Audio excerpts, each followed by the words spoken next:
le Parti communiste français vient de fêter ses 100 ans.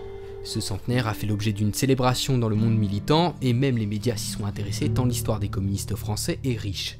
Alors il ne s'agit pas de faire un résumé complet de cette histoire, il s'agit d'en défendre l'héritage et de proposer des pistes pour retrouver un parti communiste puissant, capable de défendre la France et les travailleurs. Alors, le Parti communiste français s'est construit en premier lieu sur le refus de la guerre impérialiste de 1914. Le capitalisme financier avait mis l'Europe à feu et à sang. D'ailleurs, Paul Valéry résumera très bien la situation en déclarant « La guerre est un massacre de gens qui ne se connaissent pas, au profit de gens qui se connaissent très bien, mais ne se massacrent pas ».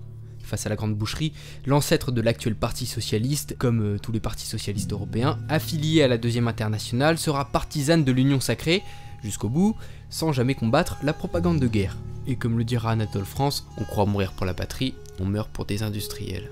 Les communistes français se rallieront alors à deux principes. Premièrement, le refus de la guerre impérialiste, qui en réalité ne sert pas les intérêts de la France, mais uniquement du grand capital. Deuxièmement, les communistes français s'inspireront du modèle de la révolution russe, déclenchée en 17 grâce à Lénine et les bolcheviks, et qui aboutira donc à la création de l'URSS. Alors, cette fidélité au principe de la révolution russe a servi de prétexte à la droite pour accuser les communistes français d'être au service d'une puissance étrangère. Mais alors que dans les faits, c'est le Parti communiste français qui a réellement servi la France, en s'organisant en tant que parti au service des travailleurs, qu'ils soient ouvriers, paysans, artisans ou instituteurs. C'est le Parti communiste français qui a initié le Front populaire à partir de 1934 pour rassembler les Français afin de défendre la République face à la menace du fascisme et de l'Allemagne nazie.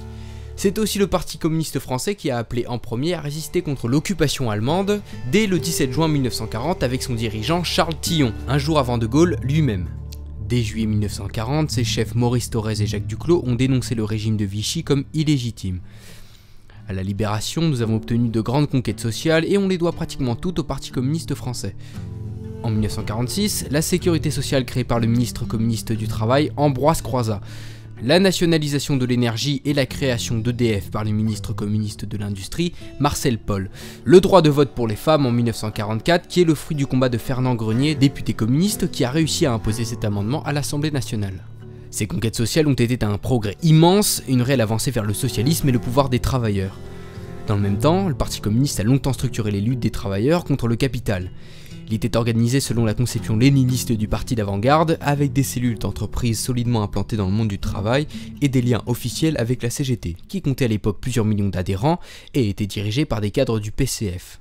Il a aussi mis en place des structures de formation énormes pour permettre aux Français d'avoir accès, entre autres, aux œuvres de Marx, Engels et Lénine. Il a aussi permis aux enfants d'ouvriers et de paysans d'avoir accès à une formation politique et d'être eux aussi capables d'avoir un avis construit sur la politique et de rivaliser avec les enfants de la bourgeoisie sur le plan culturel. Et en même temps qu'il dénonçait la guerre d'Algérie et la guerre d'Indochine, il défendait en même temps l'indépendance de la France en refusant la construction européenne pilotée par les États-Unis. Et tout en combattant fermement le racisme et la xénophobie, il a dénoncé l'immigration comme étant une arme du patronat pour faire pression sur les salaires et diviser les travailleurs. Et surtout, le Parti communiste français a permis aux travailleurs d'avoir accès à des responsabilités politiques et de conquérir leur dignité face à la bourgeoisie.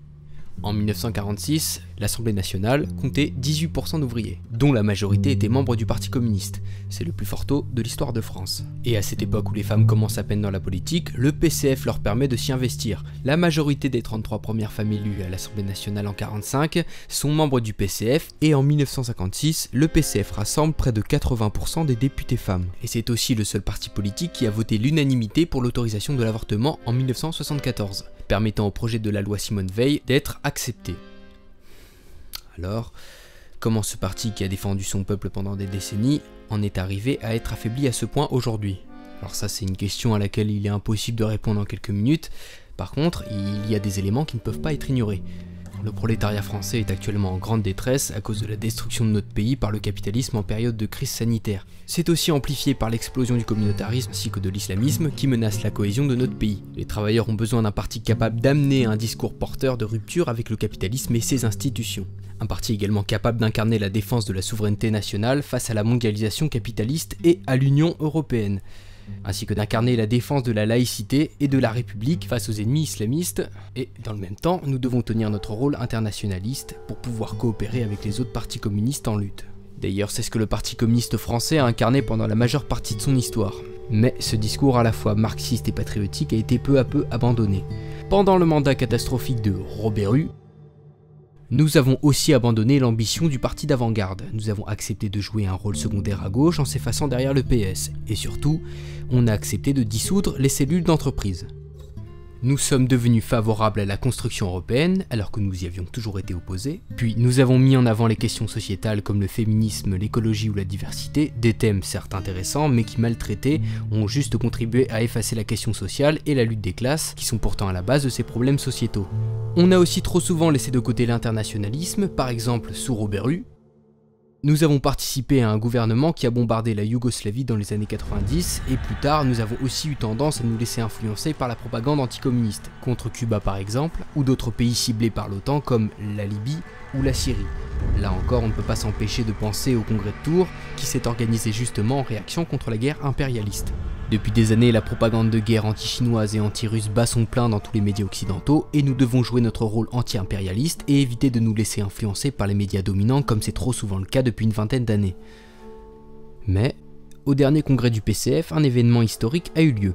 Pour la première fois, la direction du PCF a été désavouée par les militants, qui ont choisi de rompre avec l'effacement du parti derrière la social-démocratie. Depuis ce congrès, plusieurs points très intéressants ont été observés dans le discours du nouveau secrétaire général, Fabien Roussel. Un discours davantage porté sur le monde du travail, un certain retour au discours patriotique et l'affirmation d'une plus grande volonté d'indépendance vis-à-vis de la gauche bourgeoise. C'est dans cette direction que nous devons aller pour retrouver la confiance des classes populaires et répondre aux attentes du peuple. Cette évolution positive est le fruit de la lutte des militants pour retrouver leur parti. Le mouvement des jeunes communistes de France notamment rassemble beaucoup de militants très actifs dans cette démarche et c'est là qu'on trouve énormément de militants favorables au léninisme et opposés à l'Union européenne. C'est évidemment pas suffisant, mais ce n'est que le début d'une longue lutte et le débat entre les communistes pour reconstruire leur parti ne fait que commencer. Et pour cela, nous avons besoin de nous parler, de débattre collectivement entre militants avec la participation de tous ainsi que les sympathisants communistes, qu'ils soient membres du PCF ou non. Nous avons un parti à reconstruire et un monde à gagner. Le communisme, c'est pas seulement ce qu'on en dit de cet appareil, mais c'est aussi ce que ce parti a pu forger comme homme. Ce cheminement d'ouvriers, de gars qui n'étaient rien, qui à partir de 11 ans, 12 ans, ont été travaillés, ce qu'ils sont devenus des héros. Quel autre parti a fait ça? Aucun. Aucun.